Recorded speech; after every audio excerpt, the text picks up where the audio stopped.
Ladies and gentlemen, welcome back to Crime and Entertainment. I've got a very, very interesting guest for you today. Please welcome to the show, Carol Hellerman. Carol, how are you? I'm good. How are you? I'm great. Listen, I got to tell you right off the bat, as we spoke off air, I heard your episode on Matt Cox's podcast. So shout out to Matt Cox Inside True Crime. And I had to get you on because you've got a very interesting story that revolves around the 9/11 and 9/11 attacks. And I've always been fascinated by that whole event. And I'm sure a lot of people are, the general public, is kind of, I think, under the assumption, at least the masses, that there's a lot that we don't know and that we were kept in the dark about.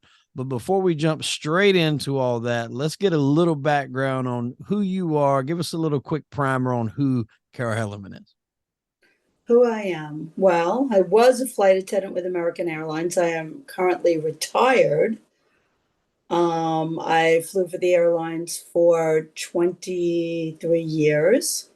Wow. Basically, I did a lot of international flights. London was my second home. I was over there a lot. Um, and that's about it. I live in Huntington, Long Island. Huntington. Um, I'm coming up there this week, as a matter of fact. Is that anywhere near Ronkonkoma? yeah, Ronkonkoma is out on the island. Yeah, that's Okay. further out. Okay. Yeah, All right. yeah. So I got to ask real quick before we get in this, being a stewardess, what led you into that particular profession? Well, when I was 12 years old, I went to Italy. My grandfather paid for us to go over and stay with relatives in Calabria. Wow. And I flew on Alitalia. And I looked at my mother. I was 12 years old, and I said, I want to do that when I grow up. But it took me a while to get there Yeah. because I actually raised my daughter first. Mhm. And at 41 years old, I became a flight attendant. So the actual flying itself never bothered you, never scared you from it? No, no, I never had a problem with it. Even after 9/11, my husband used to tell people that my wife is safer on the plane than driving to the airport because of traffic. I'm So sure my yeah, wife would probably say the same thing about me. yeah. The first flight I ever took in my life, I took to New York. It was probably about 3 years after 9/11. And that was Mhm. the first flight I'd ever took. And since then I didn't fly, but maybe about three or four more times. And since I started this podcast these last couple of years, I've done a lot of flying up to New York, probably about 7 or 8 times, Tampa a few times, just went to Vegas. So I'm getting used to it. It's been a while since I'd flown, but I'm getting back used to it now. Um, Well, back in the day, it was a lot nicer and a lot easier to fly. yeah, So yeah, it's kind of like pack them in, and it's the services aren't the same. right. That's what I get from a lot of the old timers that I talk to about how they used to fly back in the day. It's totally Yeah, different. And so I'm assuming you work right out of the Long Island area. What was were you a JFK? I was JFK flight attendant. Yes. Okay. And so kind of walk us through what your experience was here on 9/11, because you've got a quite an interesting story that I want everybody to really take a listen to, because recently we had, what was it, on Hulu, the TMZ show that come out called Yeah. The Fifth Plane. Yeah. Yeah. They claim to be the fifth airplane, but And I claim there was a lot more than five right. airplanes. And that's what we're going to get into here. And I totally buy that, maybe there was a lot more than just a fifth. I don't, with the execution, how they did pull it off, there's no way to tell that there wasn't more planned, that just, for one reason or another, things didn't go through like they wanted it to. That's just the ones that we know about. Right. Obviously the two that crashed into the towers, the one to the Pentagon and the one that crashed in Shanksville. But kind of walk us through what happened that day, and kind of where you're sitting with all this now, all these years later. Okay. First of all, like everybody knows, it was a beautiful day. Mhm. I had a flight that morning. My flight was supposed to leave at 9 a.m. I had a flight from JFK to LA. I got to the airport. The flight was very light. There had been weather in the area the night before, which was another thing that threw the terrorists off. because a lot of planes were out of place. When there's weather in the Northeast or anywhere in the country or whatever, the planes can't fly, they're delayed. So, planes weren't in place. So also, the flight was very light, which is what they were hoping for. I got to the airport, got on the plane. I was what they call the director. I stand at the doorway. Every flight attendant has a job on the plane. They're numbered, so we know what we're doing when we get on the plane. Mine was to direct people. So I was standing at the door. It was a fairly large aircraft, 767. And like I said, it was very light. So it was about, I don't know, I guess about 20 to 9. And the agent comes down and she says to me, come here, come here. And she pulls me off the plane. She goes, look. And I'm on the jet bridge and I could see the Twin Towers burning from the jet bridge.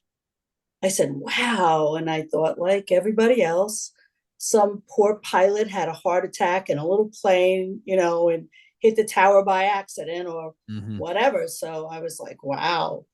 So I ran in the back to tell the crew. I came back up. When I came back up to the front, the captain came on and he said, ladies and gentlemen, first thing I want you to do is say a prayer. Second thing I want you to do is pick up your luggage and leave quietly. I was like, oh, okay, so they're canceling the flight. So at that point, everybody was coming forward. The people were leaving. There were 3 or 4 Middle Eastern gentlemen who came up front. And at the time, I didn't think anything of it. And they started arguing with my purser as to why is this flight canceled, So the purser is the flight attendant who works up front, first class, who handles a lot of paperwork, and they're more or less in charge. So they were arguing with her, and finally they just left. I personally was probably, me and my other flight attendant friends were probably the last people to know what was actually happening, because we stayed on the plane after the people left. And we were all like, oh, what is scheduling going to do with us? Because, if something cancels, then they'll use you for something else. And all of a sudden, the gate agent runs on the plane. She comes to the back and she said, another plane hit the trade and one hit the Pentagon. And then we all looked at each other and we all knew something was like off. She said, they locked down Kennedy Airport. Nobody's allowed out. And you have to get off the plane. You have to go to operations. Basically, if there's a base for flight attendants, we have an operations area in the airport where, there's a TV. It's kind of a lounge where we can hang out. So everybody went to operations. When I got off the plane, I really had no idea what was going on. I'm walking through the terminal to go to operations. American flight attendants are running through the terminal screaming, it's us, it's us. It was a nightmare. Okay. I go up, we watch the towers fall from, for TV we had in ops. And then all of a sudden they said, okay, we're throwing everybody out, you have to leave. They're evacuating JFK. So we all waited, took the employee bus back. I drove home. I was so angry. They hit New York, which is my home. They hit my company, which is American Airlines. I felt like they were taking this job that I wanted. I'd only been flying a year and a half, not even. And I felt like they took this job that I'd always wanted away from me. I didn't know what was going to happen. So I'm one of those people who, I don't get scared, I get mad. Yeah. I'm a true New Yorker. I got mad. And I called our schedulers the next day and I said, you put me on the next flight you have going anywhere. I'm going to fly for you. And they told me they had a trip to San Francisco. And I said, okay, what position? And they said, what position do you want? Nobody wanted to, get on an airplane. So, and I was only a year and a half, and positions are, and trips you get by seniority. So I had only been flying a year and a half, so I was pretty junior. Right. So it was pretty odd. So anyway, so why I didn't see, I don't understand. Like, I guess I was just so angry. I didn't register. They had locked down New York. Mm-hmm. Why I thought I was going anywhere on an airplane is beyond me. I don't even, like, it didn't even enter my thought process. But so I was going to fly. So I go to the airport, and there were 3 flights going out of JFK that night, supposedly. Miami, San Fran, which I was on, and an LA flight. So if you think about it, it's a way to capture anybody who's remaining in the New York area. Those, if they got out of New York on those flights, those are 3 ports of exits out of the United States, mm-hmm. if you understand what I'm saying. So that was a good way to catch anybody in the New York area who was trying to get out of here. Anyway, that didn't enter my mind either. So I'm walking through the terminal, and I look to my left, and the LA flight is to my left at that gate. There was all kinds of commotion going on at that gate. But I just kept walking to my gate because I had to get to my airplane. I didn't really, I was like, wow, I wonder what's going on there. I saw Port Authority cops there. I saw like all kinds of stuff. So I'm like, all right. So I go to my flight. I get to the flight, and the people who were the other flight attendants were brand new flight attendants. They were new hires who were not protected by a union. You don't get protected by a union for 6 months. Okay. They were very upset. And I said, why are you here? And they said, they told us they'd fire us if we didn't take this flight. Holy cow. Isn't that nice? So I'm the most senior person on this flight, so I'm trying to show them what to do on the plane because it's a big deal back then. There was a lot of service, and so I'm trying to get that organized. The plane is packed. We're sitting there, we're not leaving. The captain comes on and he goes, ladies and gentlemen, due to air traffic, he said, we're delayed. And I go, there's nothing up there. What is he talking about? Air traffic. I mean, it was kind of weird. Then all of a sudden, all these people are on their phones, oh, we heard that they, on the flight next to us, they just, they caught some terrorists with box cutters and knives. And I'm like, you know what? Just relax until the captain tells us what's going on. We're just going to be calm. About 15 minutes later, the captain comes on and says, ladies and gentlemen, our flight's canceled. So we're like, oh. So there were so many people on the plane. Everybody gets up and they all leave. But we all kind of stuck behind to talk to each other, the flight crew. How many people you think was on that particular plane there? Oh God, 767, is 30 business, 200 and coach, probably about, I don't know, like 280 people, maybe. Yeah. Maybe a little less. I don't remember. It's a long time since I flew that plane. I got rid of that plane a long time ago. This is going back 20 something years ago, Yeah. So probably about 250, let's say. Anyway, it was a big plane. Right. So everybody leaves, and the flight attendants will all stay behind talking to each other. The people are long gone. The passengers are long gone. So we decide we're going to leave. We get off the plane and we start to walk down the terminal. I don't know who it was. Somebody screamed, turn around and run. And we all start running towards, the end of the terminal. I'm next to the captain. I said to the captain, the hell is going on now? He goes, that LA flight over there? I said, yeah. He goes, we were never going anywhere. This was a sting operation by the FBI. They just took 4 guys connected with the hijacking off of that plane over there. I said, what? He goes, yeah, they told the pilots. They didn't tell the flight attendants. We had no idea, but the pilots knew what was going on.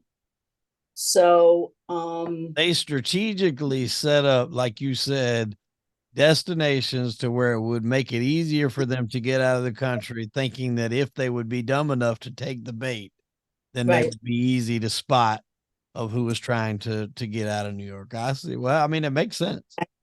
Yeah. So so finally I see a manager that I know, and there's like a little, we call it a debrief room. There's a little room by one of the gates. And I see these flight attendants walking with the manager, and they go into the debrief room. And if you could see the look on their face, they look like somebody shot them. I mean, it was horrible. I still didn't know, exactly what had happened to them. I still didn't know what exactly happened at that gate, except that it was a sting operation, and because captains told me that they had taken people off. So after that, they let us walk by. When I walked by, I saw an FBI guy or a SWAT team guy standing there with a rifle, standing at the gate door. So I don't know if those guys were still on there at that point. I don't know what was going on. So me being the person I am, I wanted everybody to know what happened. My colleagues. Okay. So every chance I got, I would talk about the sting operation at JFK. At one point, I actually flew with a flight attendant. Sometimes they would be fill-in managers at Kennedy. A flight attendant sometimes would fill in as a manager. And there was one guy I know who was the manager the night of the sting operation, and I flew with him. And when I was telling the story, he kept looking at me going, "That didn't happen." And I said, "Excuse me?" And he's giving me these eyes like, "Shut up." And I'm like, "Are you calling me a liar?" And then I went up front of the plane, and he came up later and apologized to me. But apparently they told, you weren't supposed to talk about it. Right. But nobody had even told me what was going on. So nobody had told me not to talk about it. But I wanted my colleagues to know. So about maybe a year goes by, and I was flying. Sometimes they need an extra flight attendant if the amount of people on the plane exceeds what they thought it was going to be. So you need another flight attendant. Mm-hmm. So you get to fly with other bases, like not just your own base. You're an extra flight attendant. So right. They needed a flight attendant for this LA trip, from JFK to go over. So I get on the plane, and I'm talking to the flight attendants about the sting operation, because I knew it was an LA flight that it all went down on. And the flight attendant looks at me and he says, "I was on that flight." I said, "Are you kidding me?" I said, "What happened?"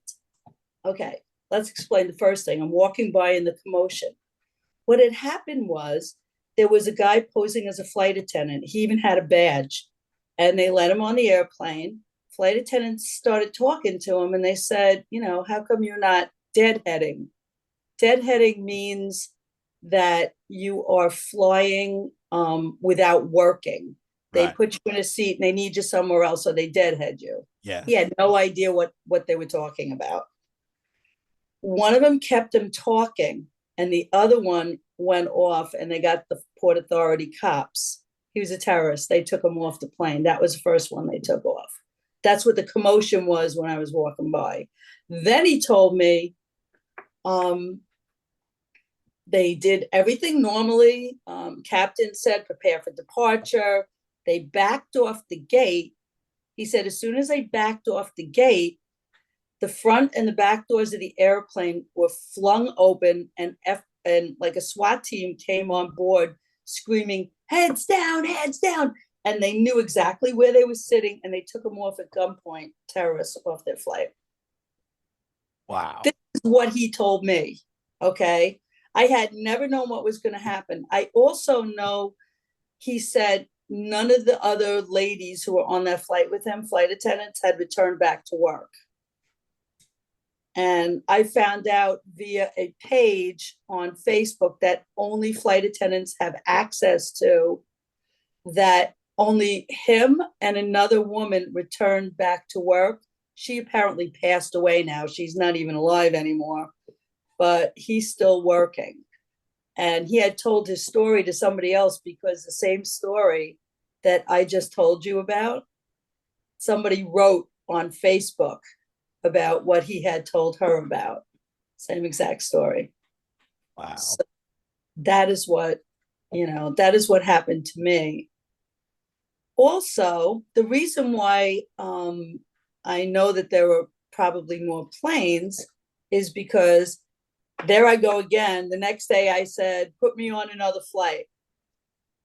When planes, like maybe it was 4 days after when they started flying again, I think, I was deadheaded out to California, to San Diego, and I brought back the first transcon back to JFK. I was on that flight. After the service, there was a pilot on our flight who, he was riding, he wasn't working. And after our service, he came to the back and he started talking to us. And he said to me, he said to us, he said, on 9/11, I was on flight 1. He said, I was going to LA and the FBI spoke to me. We were supposed to hit the Sears Tower in Chicago that morning. That's where we were supposed to end up. And I said, really? That's where I was supposed to end up? Because I was on flight 1. You were my captain that morning. And he goes, did the FBI speak to you? And I said, no. He said, I don't know why they spoke to me. I told them they needed to speak to the flight attendants because the flight attendants were out there with them. I was in the cockpit. I was in the flight deck. I didn't see anybody. So he said, yeah, they told him we were supposed to hit the Sears Tower in Chicago that morning. And they had a target for every city in the US. Jesus, every city. Like they had like any major city that had like, say, in like St. Louis, they have the Arch in, wherever. I also, on that same flight attendant page, after the TMZ story came out, people were writing on this flight attendant page about their experiences. One gentleman on there said he was flying from Boston. They were going to, I think they were going to LA. Maybe it was an earlier flight before the one that hit the tower, because that was coming from Boston also. Right. And he wrote that, they started grounding all the planes. That's another reason why nothing happened, right, is because air traffic control started putting them all on and grounding everybody. But he said he was grounded in Kansas City. They landed the plane in Kansas City instead of going to LA. And the FBI came in and took Middle Eastern guys off of his flight. They knew they were on the plane and they took them off his flight. This is what he wrote on this page. So both flights hit the towers. I know one of them, the first one I know, left out of Boston Logan Airport. Did the other one leave out of Boston as well? No, the other one was United. Yeah. Yeah, I don't know where they were. Well, United 93 was the one that crashed in Shanghai. Right. Yeah. And the one that hit the Pentagon was a 757. That was American. That was us. Okay. And I think the other one that hit the tower was United also. I don't know where they were coming from. Now, I mean, looking back, I've watched countless documentaries on 9/11, and you mentioned something earlier. You called yourself number one. Well, I remember the flight attendant that you heard a lot of the voice recordings from. Her name was Betty Ong, and that was the first. I wanted to talk. Yeah. Okay.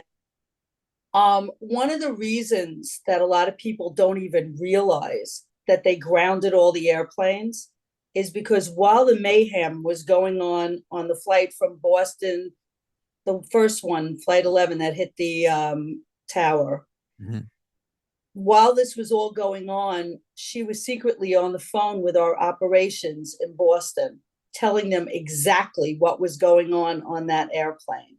Mm-hmm. Her and another flight attendant, Sweeney, they both were informing, American what was going on. And they are the reason that people knew immediately and why the flights got grounded. Mm-hmm. They were heroes and nobody ever talks about them. Yeah. And those were the two flight attendants on Flight 11, American Airlines. And I remember in her talking to whoever that was she was speaking with, she was saying that her number one had been stabbed and mm-hmm, that I guess they had sprayed mace in the cockpit. And that particular flight, I believe, was flown by Muhammad Atta.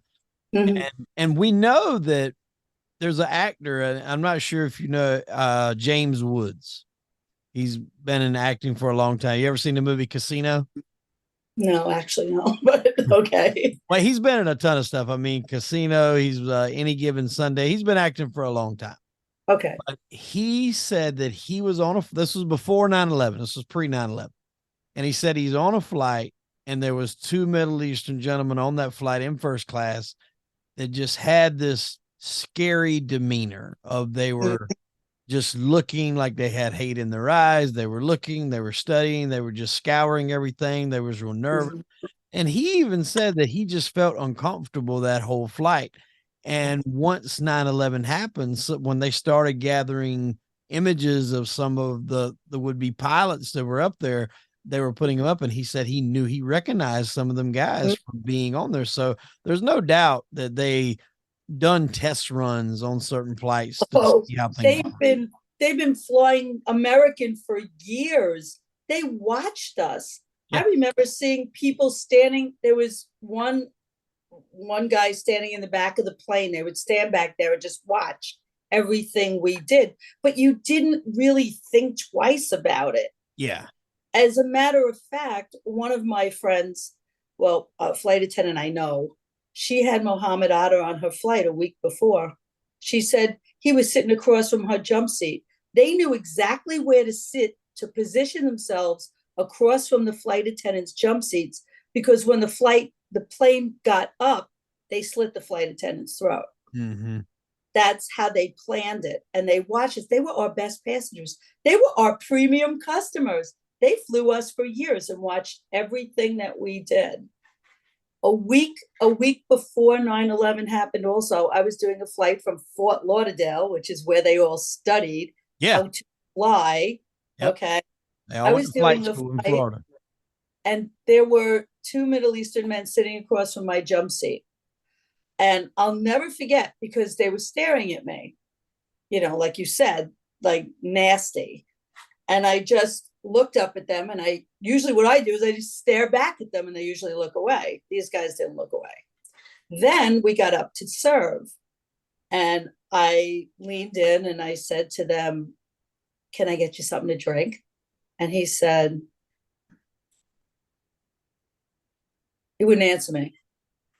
I said, bebidos, because I thought they were Spanish. So I was trying to speak Spanish to ask if he wanted a drink, because that's drink in Spanish. Mm-hmm. He looks at me and in a Middle Eastern accent and says to me, "I'm not Spanish."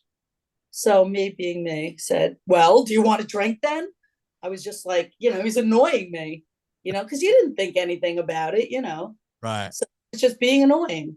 So, but yeah, they had to position themselves right across, didn't take anything, which is the custom. They won't eat or drink. They smell like roses. They read the Quran. These are all telltale signs that we studied, because, believe it or not, a lot of people don't know, flight attendants go to school for like 8 weeks intensely. You don't go home. I am put up in a hotel or at the flight academy, and and we study CPR. We study how to tell whether somebody's going into a diabetic, with all different medical things, where we studied terrorism. I mean, I studied how to evacuate 7 different airplanes in case, I need to, we learn all emergency equipment. There's a lot that goes into being a flight attendant. You don't do much, you didn't do very much studying about how to serve somebody a drink. Right. So, a lot of people don't realize how intense our program is. You have to get 90 or better on every test, or they kick you out. Wow. It's very intense.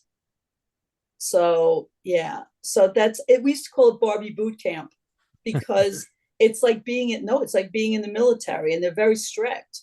It's not easy. Oh, I believe it 100%. And you were spot on too about, all of those went to flight school, Muhammad Atta, Hani Hanjour. Mm-hmm. I forget some of the other names right off the top of my head, but they would, the flight instructor, I've watched interviews and I've tried to track him down to get him on the show. He said he never, I guess, like you said at the time, you didn't find it odd that they flew a lot. They could have just been businessmen that now looking back, you can tell they were watching and scouting. He Exactly. never really found it odd that they never wanted to practice landing. It was, they always wanted to practice Yeah. flying. That should have been a clue, huh? Yeah. Like you've got no interest in landing. You just want to, You just want to fly fly. it. Yeah. And one of the things that's really always gotten me about this whole thing is Hani Hanjour was supposedly the pilot on the one that hit the Pentagon. Now, I don't really, I'm in no way, shape, or form a pilot, but I think if you have at least somewhat of a knowledge and you're flying an aircraft, the World Trade Center towers were big enough to where you could probably manage to hit that. Yeah. The Pentagon is not a very tall building in the grand scheme of things. And the way that that guy had to maneuver that plane to damn near hover over the lawn and drive it like a car right into the specific side of that building, who coincidentally supposedly housed a lot of information where Donald Rumsfeld the day before had said they were missing a couple $1 trillion, happened to hit right where that area was. It was really crazy. And the fact that still all these years later, the Pentagon, we're not talking about some secluded place that no one knows about. This is one of the most secure buildings on the damn planet. And you can't give me but a 2-second grainy bit of footage where a fireball explodes that you can't even really legit tell if it's a plane. All you see is something and a fireball. And I cannot buy for one damn second that the Pentagon or nowhere else can give me a better video version of what happened that day. There's no way. Odd. Yeah. I mean, and you have the plenty of video footage that's surfaced over the years of them hitting the towers and whatnot. I mean, oh God, that's all they play. Yeah. Yeah. I wound up getting PTSD from my experiences. I got very angry for a long time. And then I did, believe it or not, because I'm always where the action is. I went to London on a flight because I decided to go international. So I went to London. I was 2 blocks away from when they blew up the buses and the tubes in London, like 4 years later or whatever it was. Wow. And I, that morning, had to get on a bus, which wasn't allowed to park next to the hotel because it might blow up, but I had to get on it and drive to the airport and fly back. And I did very well. I had a difficult passenger who was, I don't know if you're familiar, you're young, Tina Louise. You know who that is? Gilligan's Island, the movie star. Yeah, Ginger, yeah. She's horrible. She's dead now, but anyway, but she was on my flight and she was just so annoying. So one of the girls that I was working with, the other flight attendant, was Irish and she had family in London and she didn't know if they were dead or alive. She was a little upset. So I told her, push the cart, I'll handle Miss Louise. So I was handling her. We landed. It's bizarre. It was 4 years later. A stress management team of flight attendants met the plane because after 9/11, they put together these teams in case of emergencies. So they call in the back of the plane where I was working and they said, oh, they want to know if everybody's okay. And I said, I'm not okay. And everybody looked at me, all the flight attendants went, what do you mean you're not okay? I'm like, I cried for the first time in 4 years. I couldn't stop crying for 4 days. That's when I went to somebody and I got help. Wow. Well, because you think you didn't want it in for all that time? Yeah, for 4 years. No, well, actually, I was pretty angry. I'm a very jovial, really nice kind of person. And my friends would say to my husband for 4 years, who is that? Because that's not my friend. Because I was very angry for 4 years. Because that's what you do, when you have that. But, I went and got help and, so I took a month off and, anyway. But yeah, it takes its toll on you. And I had run into Jesse, who's my publicist. I actually went to high school with Jesse. Okay. And I had run into him at an event that he was throwing. And I started talking about my experiences. And he said to me, oh my God, you need to write a book. And I said, you know how many people have told me I need to write a book? And he said, no, you need to write a book. I want to help you, whatever. But I came home and I started thinking about it. And a lot of the PTSD started to come back up. And I said to my husband, I don't think I want to do this, you know. And believe it or not, maybe a month after, well, maybe a few weeks after I saw Jesse, the TMZ special came out with the fifth airplane. I had already talked to him before that came out. He called me up. He said, you have to do this now. There were more than, and now they came out with this. So I still didn't know if I wanted to do it because, it brings up a lot of stuff. And, and my husband and Jesse both said to me, this could be very cathartic to keep telling your story so that you get it all out and, that way. So that's what I'm doing. I believe that. Do you feel that that's helping you? I don't know. I don't know. I guess. Yeah. Yeah, I I had something not in your case. I don't want to say something similar, but something similar in the context that it was a tragic event, and then I started going on shows and talking about it. And I do find that I think being able to talk through it and explain it point by point, because that's what is key, I think, because when people research stuff, they don't necessarily have all the context that you would. Like if I research things about, other planes, I'm not going to have all the context that you just gave me. But when I'm explaining it, I can give those contexts in detail. I can make sure that the listener, understands exactly what was going on. Like you said, you described, the crowds and everybody around and the temperament of some of the passengers. You get a little bit more of that from that. And I feel as though it has helped me a little bit personally anyway. Right.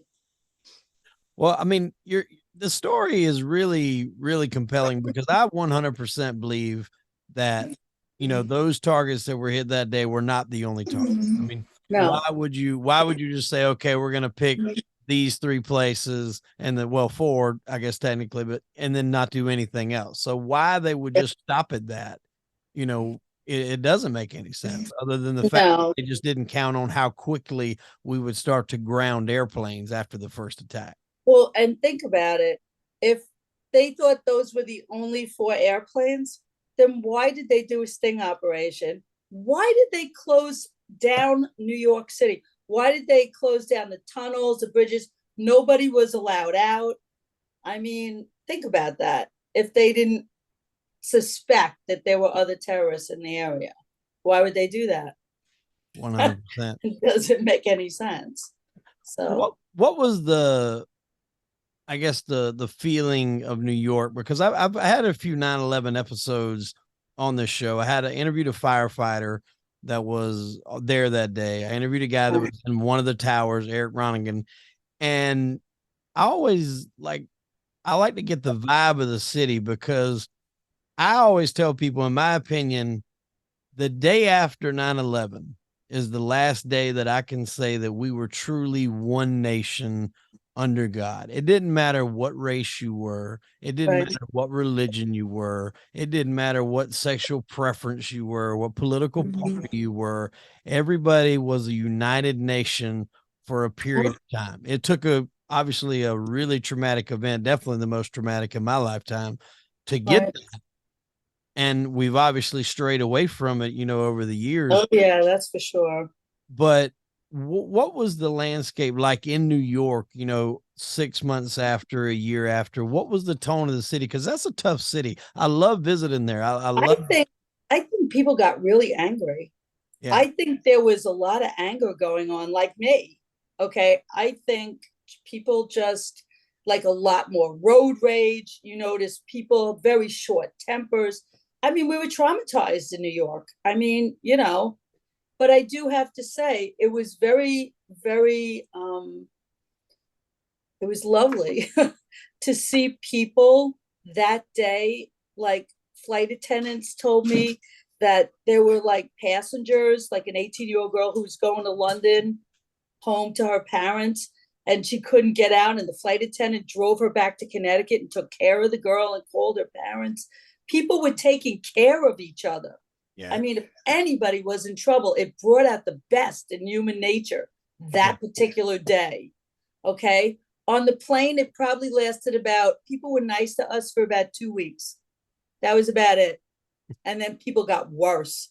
Yeah. They really, it was all about me after that. It's bizarre how, it was, everything was me after that. People weren't, they weren't the same passengers I started out with. Let's put it that way, you know. And you had no reservations at all going back flying after 9/11 had kind of settled down. That didn't even enter your mind then, because I guess you can look at it the way, like, nobody was really expecting them, I don't think, at the time, to use planes basically as weapons the way they did. So the security after that was ramped up through the wazoo. So the likelihood of them doing it again is very, very slim. And I mean, it's still, anybody that's going flying these days, all the checkpoints and TSA you have to go through, it would be hard to pull off anything like that again. Well, see, now I'm trained in that type of terrorist. I was trained in terrorism, but Okay. not that type because nobody had ever heard of it. Right. So now, one of the reasons I like to be the director at the front door is because I like that position even more after 9/11, because I would look at every single person who came on that plane. We're watching. I had a pilot who flew for us. He was Israeli. And he said to me, Carol, he said, don't ever forget. He said, because I'm going to tell you something. They're stupid, but they're smart. He said, and the way they're smart, he said, is they will wait you out till you forget. And then they'll try and do it all over again. And that's what he told me. Yeah. And I always remembered that. My thing is, once we all retire, the people who went through this, because there's a lot of us who are older. America didn't hire young people like for years. They, after 9/11, they had a hiring freeze. I'd say probably 13 years I went, without hiring anybody because of 9/11. And all these young kids now, I just hope that they all remember, because you have to watch people. Yeah, and it has to stay in the back of your mind, like you said, because I think sometimes it's overlooked, because obviously 9/11, was so traumatic for so many people. It was played out on television in real time, but they tried to bomb that back in '93. Ramsey Youssef Yep. put a bomb in the basement, and luckily it didn't do the damage that I think they were hoping. But like you said, they waited it out, they planned it better, and they come back with another attempt later on. Like you said, around what was it, 8-9 years ish. I guess that would be around the time. I mean, they, like you said, they waited it out and they come back and they struck again. And there was a guy that was over security in the World Towers. His name was Rick Rescorla, and he had a feeling that all this was going to happen. He sadly did pass away in the collapse of one of the towers, but he had a feeling that all this was going to happen. Yeah. And I think as long as New York and USA continue to strive, we're always going to be a target. We just, like you said, have to keep our eyes open. And it's funny you mentioned that, because I just took a flight last week. I've had to go to Fort Lauderdale, and I flew Spirit. It's the first time I've ever flown Spirit Airlines.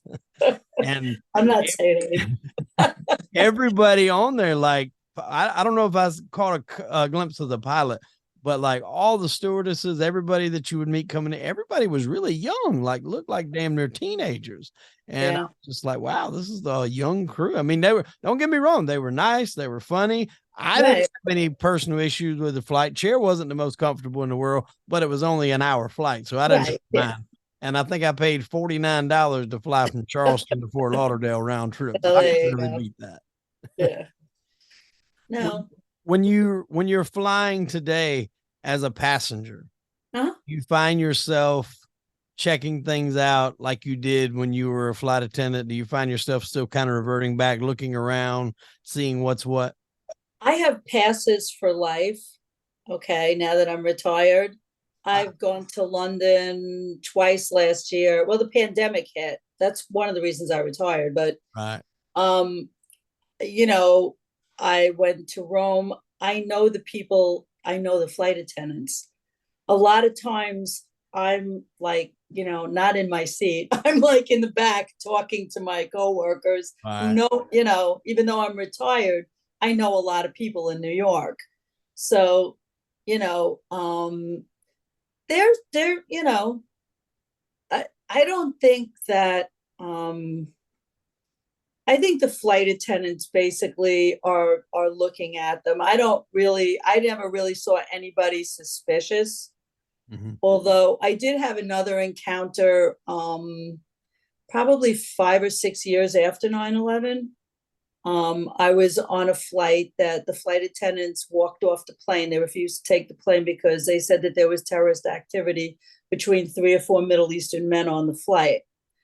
They actually told American Airlines, we're not taking it, and they all walked off. And they were scrambling to get more flight attendants. I was on standby, which is part of your job. Like 3 months out of the year, I sit reserve, which means they tell me what to do and where to go. So I was at the airport already sitting standby, and it was a very odd thing. I'm sitting standby, and all of a sudden, the manager says to me, Flight Attendant Hellerman, you have to go down to gate, blah, blah, blah. You have to hurry up now. And I said, okay, let me call my husband and tell him what flight I'm on. He goes, no, go now. I'm like, okay. So I thought maybe they were all waiting for me to take off or something. So I go down there, and there's nobody at that gate. So I pull it up on the computer, and I said, oh, that flight's going out of this gate. So I walk over there, and the gate agent goes to me, are you the standby? And I go, yeah. She goes, get on the plane. I'm like, okay. Nobody's in the waiting area. I figured, oh God, they're all on the plane. They're waiting for me. I get on the plane, and there's cleaners on the plane. They're like putting blankets out and stuff, because it was a transcon again to San Francisco or something. So I'm like, I come off the plane and I go to the gate agent. There's nobody on there. She goes, yes, there is. A flight attendant in the back. Get on the plane. I'm like, okay. So I get on the plane. I walk to the back, and they said, oh, hi. How did they get you? I said, what are you talking about? They said, oh, she didn't hear. I said, what do you mean? They said, well, the flight attendants walked off this plane because there was suspicious behavior by the passengers. There were 4 Middle Eastern guys, and they were doing like all the suspicious things that we're taught. So they walked off and refused to take it. So they took everybody off the plane. They scanned everything again.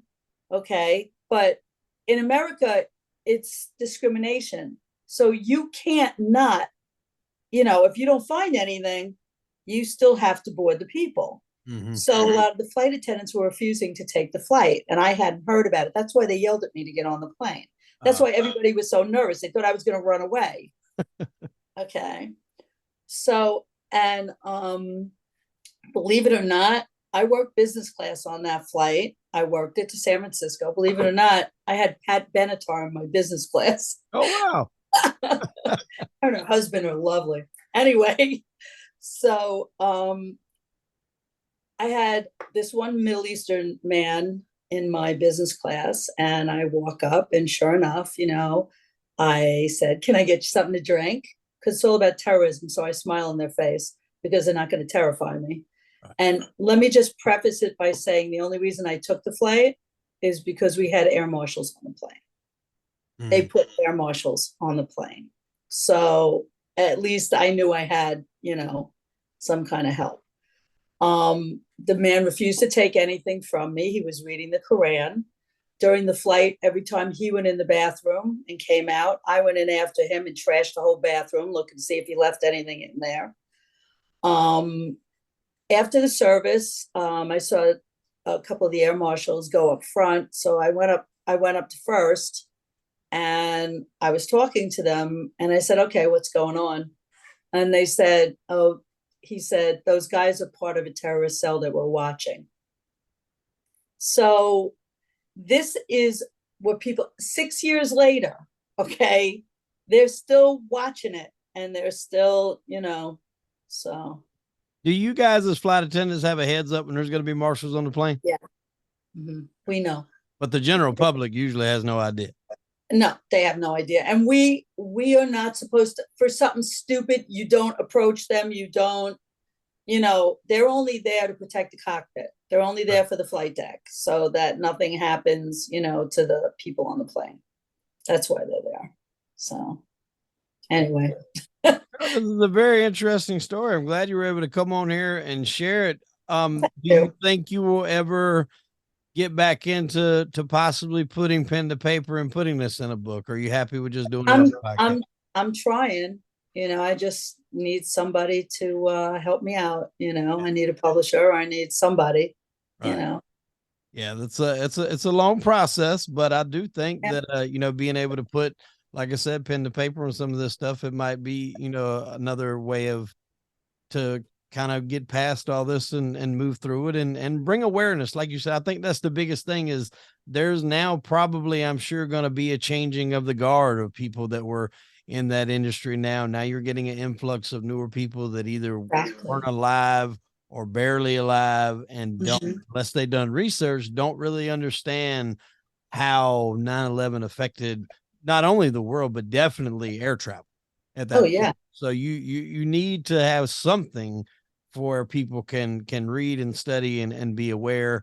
And I think it would be great if you did. And we wish you the best of luck doing that. Well, thank you very much. And thanks for having me on. Absolutely. Well, I'm glad you could make it. And if you get that book going, let me know. We'll bring you back on here and we will plug it away. And like I said, can't thank you enough for coming on the show.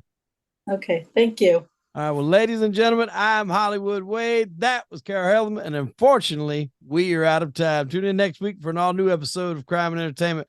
Carol, we thank you very much. Bye.